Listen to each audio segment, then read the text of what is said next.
Good morning, folks. Most significant quake of yesterday was early enough to make the news. Remember, it hit 6.9, 6.5, 6.5. Well, the day finished by rumbling along the Indian Ridge, starting south of Australia, moving north with the fault, back down under Africa to the South Sandwich Islands. Super Typhoon Bopha lost the super designation, but that happens when a massive storm makes landfall. All we can do now is pray nobody gets hurt. Europe, the eastern low is pulling north, while the western low pulls in from the North Atlantic. That's creating a convergence of three air masses of different potentials, and precipitation is expected over most of the continent next 24 hours. Looks like eastern Australia is having or just had some bad thunderstorms. The way this low pressure just juts right up here is a sign that the southern coastal areas may cool off briefly the next few days.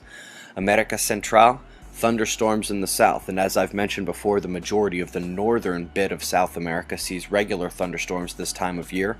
Same with the southern portion of Africa, pretty much like clockwork. Eastern world, here are today's high temperatures and your expected precipitation zones. A lot of rain records set in the US right now.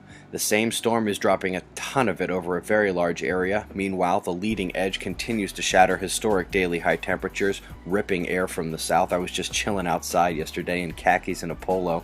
But in all seriousness, there are many watches across the states today, and based on the backside of this system, we could see this pattern continue for a bit longer. This is the death of an active region.